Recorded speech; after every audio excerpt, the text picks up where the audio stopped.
ಸೋಪಾನ 15 ಮುಳುಗಿದಂತೆ ದಿವ್ಯಧ್ವನಿ ಸರಿತದೊಳಗೆ.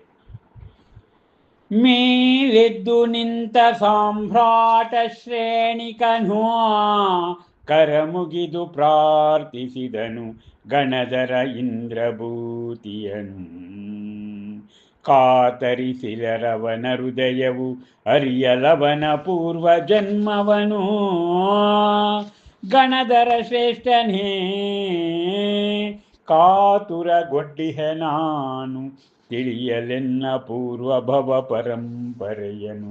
ದಯೆ ತೋರಿ ನೀವು ಅರುಹಿರನಘಾ ಕುರಿತು ಸರಿಸುವಂತೆ ಕಾಲದ ತೆರೆಯನು.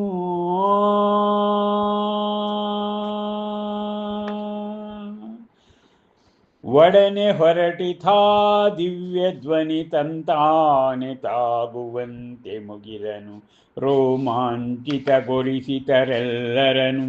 ಆ ಗಣಧರನಾದರೋ ಮುಚ್ಚಿ ತನ್ನ ಕಂಗಳನು ಹೇಳತೊಡಗಿದ ನವಗೆ ಮುಳುಗಿದಂತೆ ಆ ದಿವ್ಯ ಧ್ವನಿ ಸಲಿಲದೊಳಗೆ. ಶ್ರಾವಕೋತ್ತಮನೆ ಆಲಿಸು ಶ್ರದ್ಧೆಯಲಿ ನಾನೊರೆವುದನು ತಿಳಿಸುವೆ ನಿನಗೀಗ. ಆ ನಿನ್ನ ಪೂರ್ವ ಭವಗಳು ಮೂರನು ಇದ್ದನೋರ್ವ ಕದಿರ ಸಾರವೆನ್ನುವ ಕಿರಾತನು. ಈ ಜಂಬೂ ದ್ವೀಪದ ವಿಂಧ್ಯ ಪರ್ವತದ ಕುಟುಜವೆಂಬ ವನದಲ್ಲಿಯೇ ಅನಾಗರಿಕನಾಗಿರಲವನು.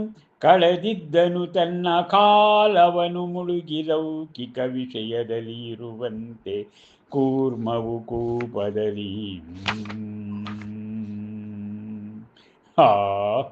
ಸೋಪಾನ 15 ಮುಳುಗಿದಂತೆ ದಿವ್ಯಧ್ವನಿ ಸರಿತದೊಳಗೆ.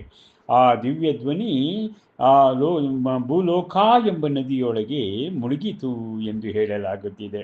ಆಗ ಸಾಮ್ರಾಟ ಶ್ರೇಣಿಕ ಕರಮುಗಿದು ಗೌತಮ ಗಣಧರರಿಗೆ ಇಂದ್ರಭೂತಿಗೆ ಹೇಳುತ್ತಾನೆ, ಪ್ರಭು, ನನ್ನ ಪೂರ್ವ ಜನ್ಮವನ್ನು ನೀವು ತಿಳಿಸಬಲ್ಲಿರಾ ಅಂತ. ಆಗ ಗಣಧರ ಶ್ರೇಷ್ಠನೇ, ನಾನು ಖಾತರಿಗೊಂಡಿದ್ದೇನೆ. ನನ್ನ ಪೂರ್ವ ಭವ ಪರಂಪರೆಯನ್ನು ನೀವು ದಯಮಾಡಿ ನನಗೆ ತೋರಿಸಿ ಎಂಬುದಾಗಿ ಹೇಳ್ತಾನೆ. ಆಗ ದಿವ್ಯಧ್ವನಿ ತನಗೆ ತಾನೇ ಹೊರಡುತ್ತಂತೆ ಮುಗಿಲನ್ನು ರೋಮಾಂಚನಗೊಳಿಸುವಂತೆ ಆ ಗಣಧರ ಕಣ್ಣು ಮುಚ್ಚಿ ತನ್ನ ಕಣ್ಣು ಮುಚ್ಚಿ ಹೇಳ್ತಾನೆ ದಿವ್ಯಧ್ವನಿಯ ಸಲಿಲದೊಳಗೆ. ಶ್ರಾವಕೋತ್ತಮನೇ, ಆಲಿಸು, ಶ್ರದ್ಧೆಯಿಂದ ನಿನ್ನ ಪೂರ್ವಭವವನ್ನು ನಿನಗೆ ಆ 3 ಪೂರ್ವಭವದ ಬಗ್ಗೆ ನಾನು ಹೇಳ್ತೀನಿ ನೋಡು.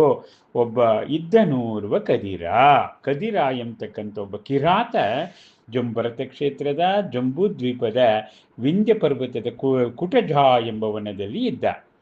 ಅಲ್ಲಿ ಅವನು ಅನಾಗರಿಕನಾಗಿ ತನ್ನ ಜೀವನವನ್ನು ಕಳೀತಾ ಇದ್ದ.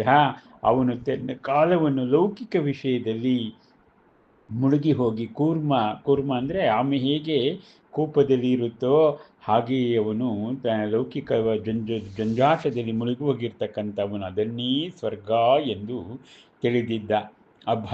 ಮಹಾವೀರ ಮಹಾದರ್ಶನದ ಮೋಕ್ಷ ಕಲ್ಯಾಣ ಸಂಪುಟದಲ್ಲಿ ನಾವು ಸಾಮ್ರಾಟ್ ಶ್ರೇಣಿಕನ ಪೂರ್ವಭವದ ಬಗ್ಗೆ ನಾವಿಲ್ಲಿ ತಿಳಿದುಕೊಳ್ಳುತ್ತಿದ್ದೇವೆ.